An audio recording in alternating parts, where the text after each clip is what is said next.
Hello everyone, welcome back to our YouTube channel Exam Easy. जैसा कि हमारी जो कंप्यूटर की सीरीज़ चल रही थी उसमें हमने एमएस ऑफिस को स्टार्ट किया था, जिसमें हम एमएस वर्ड को देख रहे थे। और एमएस वर्ड में भी हमने काफ़ी जो टैब है हमारे उनको कंप्लीट कर लिया था मेनू बार में। जैसे हमने फाइल को कंप्लीट कर लिया था, होम को कंप्लीट कर लिया था, इंसर्ट को, ड्रॉ को और डिज़ाइन को और लेआउट को, रेफरेंसेस को, इनको हमने लास्ट वीडियो में कंप्लीट कर लिया था। अभी जो हमको कंप्लीट करना है आज, वो हमको कंप्लीट करना है मेलिंग को कंप्लीट करना है, रिव्यू को कंप्लीट करना है, व्यू को कंप्लीट करना है, और फिर हम उस पर देखेंगे हेल्प। ठीक है, उसके बाद इसके बाद आपका एमएस वर्ड जो है वो आपका फिनिश हो जाएगा। कुछ शॉर्टकट कीज़ हैं, उनको आपको क्या करनी पड़ेगी, लर्न करना पड़ेगा, क्योंकि जो शॉर्टकट कीज़ हैं डायरेक्ट आपके एग्जाम पे देखने को मिलती हैं। अभी तक जो हम पढ़ चुके हैं, जैसे हमने फाइल को पढ़ लिया है, होम को पढ़ लिया है, इंसर्ट को पढ़ लिया है ना। इसके बाद जो हमारा लेआउट है, बेसिकली जब हम डॉक्यूमेंट बना रहे होते हैं तो बेसिकली इन्हीं टैब का ज़्यादातर यूज़ किया जाता है ना। किसका? फाइल का, होम का, इंसर्ट का और लेआउट का। इसके बाद जो रेफरेंस है, मेलिंग है, रिव्यू, व्यू है, इनका जो यूज़ है वो बहुत कम किया जाता है। मतलब प्रोफेशनल लेवल पे इनका यूज़ किया जाता है। मेलिंग का, रेफरेंसेस का, है ना, रिव्यू का, व्यू का, तो इनका प्रोफेशनल लेवल पर ही यूज़ किया जाता है, ज़्यादातर यूज़ नहीं होता। तो इसलिए एग्जाम पे भी इस पर से क्वेश्चंस जो है कम आते। शॉर्टकट कीज जो हैं उनसे भी आपको क्वेश्चंस देखने को मिल जाते, तो उनको भी आपको डायरेक्ट लर्न करना है। ठीक। हमने जो डिस्कस कर लिया था, रेफरेंसेस तक पूरा डिस्कस कर लिया था। हमको जो डिस्कस करना था मेलिंग से। तो मेलिंग ज़्यादा इंपॉर्टेंट नहीं है। जब आप प्रोफेशनल काम करोगे, प्रोफेशनल वर्क के लिए आपको मेलिंग का यूज़ करना पड़ेगा। देख लेते हैं बेसिकली मेलिंग में है क्या क्या। ज़्यादा आईएमपी नहीं है ना, इस पर ज़्यादा आपको ध्यान नहीं देना मेलिंग पर। लेकिन यदि हम बात करते हैं रिव्यू और व्यू जो टैब है वो ऐसे हैं जो एग्जाम में आते हैं, तो उनको आपको अच्छे से थोड़ी सा पढ़ना है। मेलिंग में यदि हम बात करते हैं तो मेलिंग में जो आपको टूल बार देखने को मिलता है, सबसे पहले आपको देखने को मिलता है क्रिएट, है ना। तो मेलिंग में जो क्रिएट वाला टूल बार है उससे आप क्या कर सकते हो, कोई एनवेलप बना सकते हो, लेबल्स बना सकते हो। एनवेलप मतलब कहने का मतलब ये है, एनवेलप बनाना मतलब आप बोल सकते हो, जैसे आपने देखा होगा जैसे लिफाफा होता है ना, तो लिफाफे के फॉर्मेट में आपको इस पर चीज़ें जो है आपको पहले से मिल जाएगी, उसको आपने उठाया और मतलब ये पहले से बना बनाया उस पर रखा हुआ, उस पर कुछ सिर्फ चीज़ें ऐड करनी पड़ती है, आप आसानी से ऐड कर सकते हो। लेबल्स क्या होते हैं? लेबल्स जो आपके, यदि आपने देखे होंगे, जैसे आपने अपनी टेक्स्ट बुक में आपने देखा होगा नेम चिट वगैरह लगाई, तो बेसिकली वो है क्या? लेबल्स ही है ना। तो ऐसे आप अपने डॉक्यूमेंट्स में भी लगा सकते हैं। नेक्स्ट जो ऑप्शन देखने को मिलता है हमको मेलिंग में, वो होता है आपका स्टार्ट मेल मर्ज। कई बार एग्जाम में यहां से भी क्वेश्चन आया है ना, एक दो बार देखने को मिला स्टार्ट मेल मर्ज। अब क्या है यहाँ पर इस ऑप्शन पे, इस पे दो ऑप्शन आपको देखने को मिलते हैं। एक तो आपको देखने को मिलता है स्टार्ट मेल मर्ज का, और एक मिलता है आपका सिलेक्ट रिसिपिएंट्स का, है ना। अब स्टार्ट मेल मर्ज में यदि आप बात करते हैं तो इसमें आप क्या कर सकते हैं कि मान लो किसी को लेटर सेंड करना है, ईमेल मर्ज करना है, इन्वेलप सेंड करना है, लेबल्स, डिक्शनरी, वर्ड डॉक्यूमेंट, ये सारी चीज़ें क्या होती हैं पहले से उस पर रहती हैं। आप सिर्फ उस पर क्या करोगे, अपने डॉक्यूमेंट्स को रख के और उसको आप क्या कर सकते हो, उसको सिलेक्ट कर सकते हो। इनको सिलेक्ट करके आप क्या कर सकते हो, लेटर्स भेजना है, ईमेल को मर्ज करना है, ये सारे ऑप्शन आपको इसमें मिल जाएंगे। नेक्स्ट है आपके पास सिलेक्ट रिसिपिएंट्स। तो सिलेक्ट रिसिपिएंट्स में आपको जिसको भी आपको क्या करना है, अपना जो ईमेल है मान लो वो सेंड करना है, तो आपके पास पहले से उन लोगों की लिस्ट आपके पास होगी, मौजूद होगी उस लिस्ट पर, उस पर आप क्लिक करोगे, डायरेक्ट क्या कर सकते हैं अपन उसको सेंड कर सकते हैं उनको। नेक्स्ट होता है हमारे पास मेलिंग में जो आपको देखने को मिलेगा टूल बार, वो होता है आपका राइट एंड इंसर्ट फील्ड, है ना। इस पर क्या होती है, आपको एक तो एड्रेस बुक का पूरा का पूरा फॉर्मेट मिल जाएगा, और दूसरा आप क्या कर सकते हो, मान लो किसी को आप लेटर भेज रहे हो या इन्वेलप सेंड कर रहे हो, तो उसमें ग्रीटिंग्स लाइन आपको पहले से मौजूद रहती है। उन ग्रीटिंग्स लाइन का आप क्या कर सकते हैं, और जो टेम्पलेट्स हैं उनको आप डायरेक्ट यूज कर सकते हो अपने डॉक्यूमेंट्स में। ठीक। नेक्स्ट है हमको जो देखने को मिलता है प्रीव्यू रिजल्ट। प्रीव्यू रिजल्ट की यदि हम बात करते हैं तो जो भी अभी तक आपने किया उन सारी चीज़ों को यदि आप देखना चाहते हो तो आप प्रीव्यू रिजल्ट से आप देख सकते हैं। ठीक है। तो बेसिकली मेलिंग में क्या क्या देखने को मिलता है, क्रिएट देखने को मिलता है, स्टार्ट मेल मर्ज देखने को मिलता है, राइट इनसाइड फील्ड देखने को मिलता है, और प्रीव्यू रिजल्ट देखने को मिलता है। जिसमें से आपसे एग्जाम में जो क्वेश्चन मेलिंग से पूछा जाएगा वो ये पूछा जाएगा, मेल मर्ज का ऑप्शन किस टैब में होता है, तो मेल मर्ज का ऑप्शन आपको मेलिंग में देखने को मिलता है। नेक्स्ट यदि हम बात करते हैं जो आपका आईएमपी भी है, एग्जाम में क्वेश्चंस यहां से देखने को मिलते हैं, और इसमें जो रिव्यू टैब है ना, जो हमारा रिव्यू टैब है, इसमें जनरली आपने एक वर्ड सुना होगा थिसॉरस, है ना, या स्पेलिंग चेक के लिए जनरली जो यूज किया जाता है, कौन सा ये यूज किया जाता है, कौन सी फंक्शन की आपकी यूज की जाती है, जनरली ये क्वेश्चन रिव्यू टैब से देखने को मिलता है। या बोलेगा आपको स्पेलिंग एंड ग्रामर चेक जो है वो किस टैब के अंतर्गत आता है, तो आपको पता होना चाहिए रिव्यू टैब के अंतर्गत आता है। तो सबसे पहले यदि हम बात करते हैं रिव्यू की, तो रिव्यू में सबसे पहले जो आपको टूल बार देखने को मिलेगा वो मिलेगा आपको प्रूफिंग का, है ना। कौन सा मिलेगा आपको? प्रूफिंग का। प्रूफिंग के बाद जो आपको देखने को मिलेगा एक लैंग्वेज आप चेंज कर सकते हो, और नेक्स्ट आपको देखने को मिलेगा प्रोटेक्ट का। ठीक, तो ये सबसे पहले हम बात कर लेते हैं प्रूफिंग की। तो प्रूफिंग में क्या है, प्रूफिंग में आप क्या कर सकते हो, स्पेलिंग एंड ग्रामर को क्या कर सकते हो, चेक कर सकते हो। मान लो आपने कोई सा भी टेक्स्ट लिखा है ना, तो सही लिखा है या गलत लिखा, वो आप कहाँ से चेक कर सकते हैं, आप प्रूफिंग वाले पॉइंट से चेक कर सकते हैं। इसके लिए एक शॉर्टकट की होती है, आप F7 प्रेस करेंगे तो आपके पास एक बॉक्स खुल के आ जाएगा, है ना। उस पर यदि आपने कोई नाम लिखा हुआ है ना, ये जो मतलब बेसिकली आप 7 प्रेस करोगे तो एक डिक्शनरी खुल के आएगी, जो अपन बोल सकते हैं, जिसको अपन बोल सकते हैं डिक्शनरी का नाम होता है थिसॉरस डिक्शनरी। तो जो भी आपने टेक्स्ट लिखा वो उस पर सो जाएगी, उसके एनोनिम्स आपके क्या हो जाएंगे, सामने आ जाएंगे। बेसिकली जो आपके सिनोनिम्स मतलब पर्यायवाची शब्द के लिए आपका थिसॉरस डिक्शनरी होती है ना। यदि ऑप्शन में दोनों मिलता है तो आप सिनोनिम्स लगाएंगे, यदि सिनोनिम्स नहीं मिलता तो फिर आप एंटोनिम्स लगाएंगे। ठीक है, यहाँ तक की चीज क्लियर है। अच्छा, ये जो F7 आप प्रेस करोगे तो इस पर लिखा है इग्नोर्स वंस। मान लो आपने कोई सा नाम लिखा, मान लो मैंने अपना नाम लिखा है ना, तो इसके नीचे एक लाइन देखने को मिलेगी, मतलब ये डिक्शनरी में पहले से तो मौजूद नहीं है, तो यदि आपने इग्नोर्स वंस कर दिया तो आपका क्या हो जाएगा, ये आपका हट जाएगा, इसके नीचे से लाइन हट जाएगी। या तो फिर आप क्या कर सकते हो, इस वर्ड को आप डिक्शनरी में ऐड कर सकते हो, तो कभी भी जब आप ये नाम लिखोगे तो आपका उसके नीचे आपको किसी प्रकार की कोई लाइन नहीं आएगी, मतलब वो डिक्शनरी पे वो वर्ड जो है आपका ऐड हो चुका है।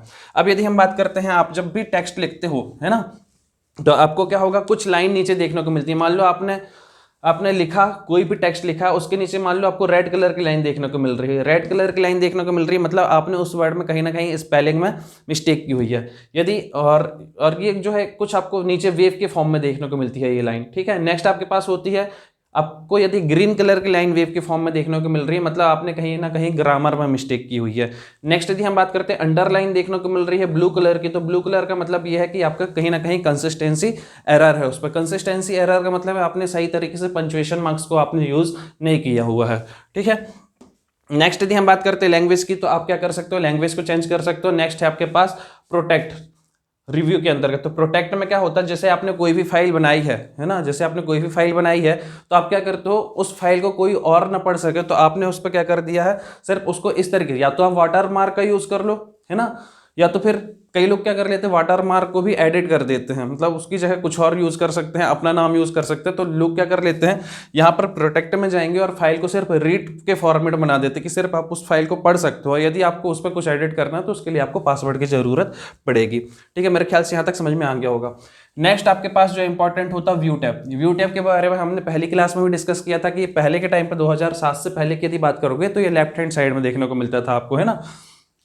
ये आपका पूरा का पूरा वर्क स्पेस है। इसके नीचे यदि आप बात करते हो तो ये व्यू टैब जो आपको यहाँ पर स्टेटस बार यहाँ पर होता, पहले ये यहाँ देखने को मिलता था, आजकल ये राइट साइड में देखने को मिलता है ना। तो डॉक्यूमेंट व्यू की यदि हम बात करेंगे तो अच्छा, डायरेक्ट एग्जाम में क्वेश्चन भी पूछता कि डॉक्यूमेंट व्यू किस टैब के अंतर्गत देखने को मिलता है, तो डॉक्यूमेंट व्यू जो है आपको व्यू टैब के अंतर्गत देखने को मिलेगा। इससे आप क्या कर सकते हो, इस पर सबसे पहला ऑप्शन जो आपको देखने को मिलेगा वो रीड मोड देखने को मिलेगा। रीड मोड, रीड मोड का मतलब ये है आप अपने पूरे डॉक्यूमेंट्स को फुल स्क्रीन में करके देख सकते हो। नेक्स्ट आपको देखने को मिलेगा प्रिंट लेआउट व्यू, मतलब जो भी आपका डॉक्यूमेंट बना हुआ है वो किस तरीके का दिखेगा, तो उसके लिए आपका print layout view.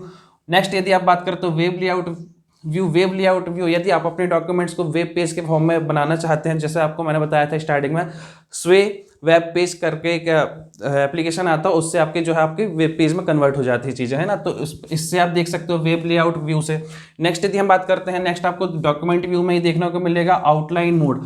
Outline mode में यदि हम बात करते हो जो कि आपका पूरा का पूरा डॉक्यूमेंट्स है वो बुलेटेड फॉर्म में देखने को मिल जाता है। ठीक, नेक्स्ट डॉक्यूमेंट व्यू के बाद आपको व्यू टैब में देखने को मिलता है जूम, है ना। जूम से भी एग्जाम में क्वेश्चन आता है कि आपसे पूछ लेगा MS वर्ड में डिफॉल्ट में जूम कितना होता है, तो 100% होता है। उसके बाद यदि हम इस पर पूछ सकता है कि मिनिमम कितना जूम हो सकता है, तो मिनिमम होता है 100% और मैक्सिमम होता है आपका 500%, और बाय डिफॉल्ट में कितना होता है आपका 100%। यदि मैंने लिखा है कहीं पर जूम इन कर रहे हैं मतलब हम चीज़ों को क्या कर रहे हैं, बड़ा कर रहे हैं। जूम आउट करना मतलब क्या हो जाएगा, चीज़ें का छोटा होना। ठीक, नेक्स्ट आपको देखने को मिलेगा मैक्रोज। व्यू टैब में आपको देखने को मिलेगा मैक्रोज। अब मैक्रोज का काम क्या होता है कि मान लो आपने कोई सा डॉक्यूमेंट्स बनाया, मान लो एक पेज में आपने जो भी डॉक्यूमेंट्स पूरा का पूरा बनाया हुआ है ना, एक पेज में जो भी आपने टेक्स्ट लिखा हुआ है उसमें आपने 20 से 25 प्रकार के फॉर्मेटिंग टूल यूज़ किए हुए हैं। अब आपने वो डॉक्यूमेंट्स किसी एक इंसान को सेंड कर दिया, अब ऐसे ही वही डॉक्यूमेंट्स आपको 20 लोगों को सेंड करना है सेम पैटर्न का। तो आप क्या करोगे, जो भी फॉर्मेटिंग टूल आपने यूज़ किए थे उनको आप सेव कर लोगे, मतलब उनको रिकॉर्ड कर लोगे, और डायरेक्ट क्या करोगे, जब आप दूसरा डॉक्यूमेंट बनाओगे, है ना, तो उसी से रिलेटेड उसी के सेम फॉर्मेट का, तो आप क्या करोगे, डायरेक्ट मैक्रोस में क्लिक करोगे, तो जो भी उस पर आपने पहले वाले डॉक्यूमेंट्स में जो भी आपने फॉर्मेटिंग टूल यूज़ किए थे तो वो सारे उस पर भी यूज़ हो जाएंगे मैक्रोस का यूज़ करने से, है ना। तो मैक्रोस बेसिकली क्या है, रिकॉर्डिंग टूल है, जिससे कि आप मोस्ट फ्रिक्वेंटली वर्क जो आप कर रहे हैं उनको यूज़ कर सकते हैं, रिकॉर्ड कर सकते हैं। नेक्स्ट आपको देखने को मिलता है, आपके पास मेलिंग हो गया, आपके पास रिव्यू हो गया। रिव्यू में हमने क्या क्या देखा था, रिव्यू में हमने प्रूफिंग देखा था, लैंग्वेजेस देखा था और प्रोटेक्ट देखा था। व्यू में हमने क्या देखा, व्यू में हमने डॉक्यूमेंट व्यू देखा, जूम देखा और मैक्रोस देखा। अब लास्ट ऑप्शन बचता है आपके पास हेल्प। हेल्प की यदि हम बात करें तो आप इससे सीधे सीधे से क्वेश्चन पूछा जाता है कि कौन सी फंक्शन की यूज़ की जाती है हेल्प के लिए, तो आपके पास जो फंक्शन की यूज़ की जाती है वो F1 यूज़ की जाती है। इसमें आप अपना फीडबैक दे सकते हो, कस्टमर सपोर्ट के लिए बहुत सारे ऑप्शंस होते हैं, वो सारी चीज़ आप रीड कर सकते हैं ना। तो ज़्यादातर इसमें कुछ होता नहीं है, तो यहाँ पर जाके आपका जो है MS वर्ड जो है वो कंप्लीट होता है। इसके आगे जो है आपके एग्जाम में पूछी जाती है शॉर्टकट कीज़, तो शॉर्टकट कीज़ को थोड़ी सा हम डिस्कस कर लेते हैं। इसको मैंने शॉर्टकट की को अरेंज कर दिया, आप चाहो तो एक बार पढ़ सकते हो। जैसे यदि हम बात करते हैं Ctrl+E, है ना, यहाँ पे पूरे में सब में कंट्रोल है ना, Ctrl+A के साथ Ctrl+A यदि बात करोगे तो क्या होता है, सारे के सारा जो भी आपका कंटेंट लिखा हो उस सबको सिलेक्ट करना, तो क्या हो जाएगा, all content of the page, सब कुछ सिलेक्ट हो जाएगा इसको प्रेस करने से। बी की यदि बात करोगे तो बी से बोल्ड हो जाएगा, सी से आपका क्या हो जाएगा, जो भी कंटेंट है आपका वो जिसको आपको कॉपी करना उसको कॉपी कर सकते हैं। Ctrl+D को यदि आप प्रेस करते हैं तो आपका डायलॉग बॉक्स खुल के आ जाएगा, है ना। उसके बाद यदि हम बात करते हैं Ctrl+E, तो इससे आप क्या कर सकते हो, मैं ये सारी चीज़ें पहले भी डिस्कस कर चुके हैं ना। सेंटर अलाइनमेंट कर सकते हैं। ऐप से यदि बात करोगे तो आप क्या कर सकते हो, मैं जैसे मैंने बताया था, फाइंड हो गया, हेल्प, उसके बाद रिप्लेस हो गया, उसके बाद गो टू हो गया। तो इसमें फाइंड यदि करना, कोई भी वर्ड आपको फाइंड करना, तो Ctrl+F आप प्रेस करोगे, एक डायलॉग बॉक्स खोल के आ जाएगा, उससे आप फाइंड कर सकते हो। नेक्स्ट उसके बाद आ जाएगा आपका गो टू, है ना। इस पर जो आपको ज़्यादातर याद करने को, वर्ड के सामने बी से बोल्ड हो गया, सी से कॉपी हो गया, डी से डायलॉग बॉक्स हो गया। आपको जो याद रखना है, जैसे ई हो गया, Ctrl+E प्रेस करोगे तो आपका क्या जाएगा, सेंटर अलाइनमेंट आ जाएगा, तो ये आपको याद रखना है। उसके बाद ऐप से आपको वैसे ही पता चल जाएगा फाइंड करना है डॉक्यूमेंट्स में टेक्स्ट को। उसके बाद जी से आपको पता चल जाएगा गो टू पर्टिकुलर लिंक और पेज में आप जा सकते हो। एच आपको याद रखना है, एच से क्या हो जाएगा, रिप्लेस अ वर्ड, आप वर्ड को रिप्लेस कर सकते हो। आई आपको बन जाएगा इटैलिक होता है ना। जे आपको बन जाएगा जस्टिफाई अलाइनमेंट के लिए होता है। के बारे में हमने लास्ट क्लास में भी डिस्कस किया था, हाइपर लिंक को यदि आपको ऐड करना तो Ctrl+K से आप कर सकते हैं, है ना। उसके बाद लेफ्ट अलाइनमेंट हो जाएगा आपका एल से, Ctrl+M, है ना। इसकी 3 शॉर्टकट की बताई थी, आप बताओ इंडेंट के लिए कौन कौन सी होती है, हैंगिंग इंडेंट के लिए कितना मूव हो जाता है, ये सारी चीज डिस्कस कर चुके। तो Ctrl+M से क्या हो जाएगा, इंडेंट द पैराग्राफ। एन से क्या हो जाएगा, न्यू डॉक्यूमेंट्स। ओ से हो जाएगा ओपन, पी से हो जाएगा प्रिंट, क्यू से हो जाएगा रिमूव ऑल फॉर्मेटिंग टूल, है ना।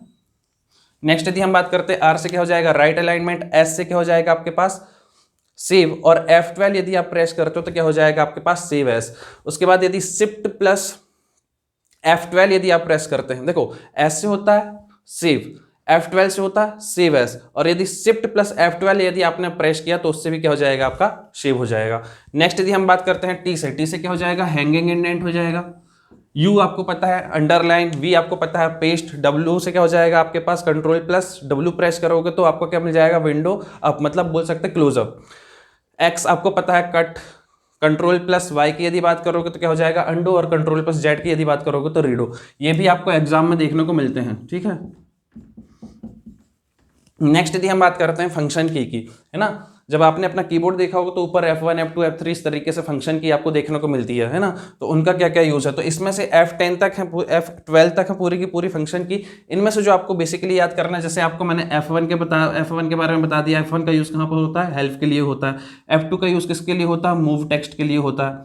F3 का यूज यदि आप करना चाहते हो तो F3 जनरली एग्जाम में नहीं पूछा जाता है ना, फिर भी आप पढ़ लो, insert and auto text entry. F4 आपको पढ़ना है, F4 का यूज क्या होता है, रिपीट लास्ट एक्शन। F5 के बारे में आपको पढ़ना है, F5 क्या होता है, गो टू कमांड, मतलब आपका find, replace and go to, है ना। रिप्लेस की शॉर्टकट की क्या है, Ctrl+H। नेक्स्ट यदि हम बात करते हैं F6 क्या है, go to the next frame.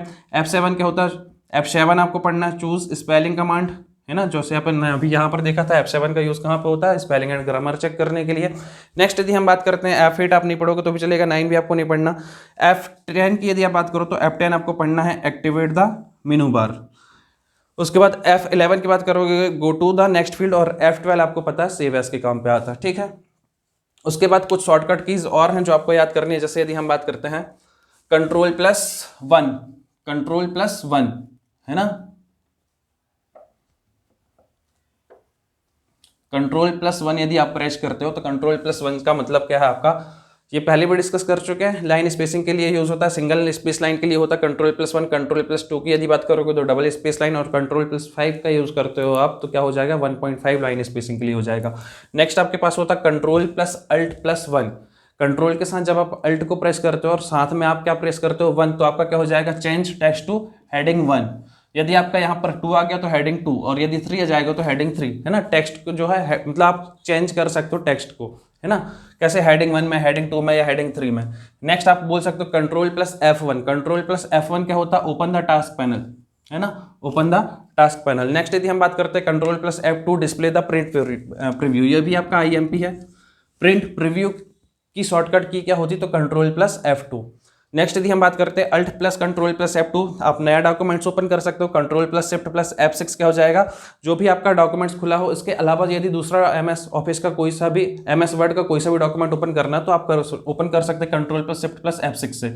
Next है आपके पास Ctrl+Shift+F12, क्या हो सकता है इससे प्रिंट द डॉक्यूमेंट्स, है ना। प्रिंट के लिए हमने Ctrl+P देखा है, इसके साथ में यदि दूसरी शॉर्टकट की देखो तो Ctrl+Shift+F12 से भी आपका प्रिंट डॉक्यूमेंट हो सकता है, डॉक्यूमेंट का प्रिंट हो सकता है। नेक्स्ट है आपके पास Alt+Shift+D, क्या हो जाएगा इंसर्ट द, ये आपके IMP है क्योंकि ये एक्सेल में भी यूज होती हैं, लेकिन जब एक्सेल में जब आप इनको यूज कर रहे होते हो तो इनका जो शॉर्टकट की है वो चेंज हो जाता है ना। लेकिन ये अपन अभी MS वर्ड पढ़ रहे हैं तो अल्ट के साथ जब शिफ्ट को प्रेस करोगे प्लस आप डी को, तो यहाँ पर आसान है, डी को जब प्रेस करोगे तो इससे आपकी करंट डेट इंसर्ट होती है, और यदि टी को प्रेस करते हो तो क्या हो जाएगा करंट टाइम आपका इंसर्ट होता है, ठीक है। नेक्स्ट आपके पास होता है Shift+F7, इसको पहले ही बता दिया था। जैसे F7 से क्या होता है आपका चूज स्पेलिंग कमांड, और Shift+F7 से क्या हो जाएगा आपका thesaurus check the word highlighted, जो भी वर्ड आपने हाईलाइट किया है उसको आप चेक कर सकते हैं। नेक्स्ट है आपके पास Shift+F12।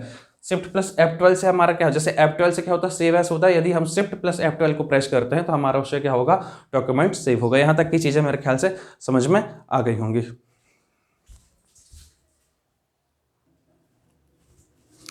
कुछ और शॉर्टकट कीज हैं जिनको हम डिस्कस कर लेते हैं, जैसे Shift+F3।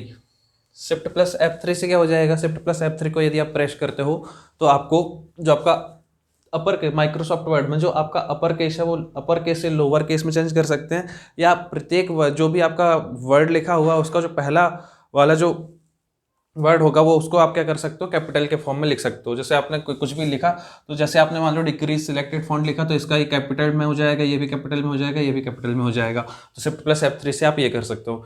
नेक्स्ट यदि आप बात करते हो Ctrl+Up एरो, आपने एरो के साइन देखे होंगे कीबोर्ड में कुछ इस तरीके के बने रहते हैं, तो ये आपका up arrow, down arrow, left arrow और राइट एरो, है ना।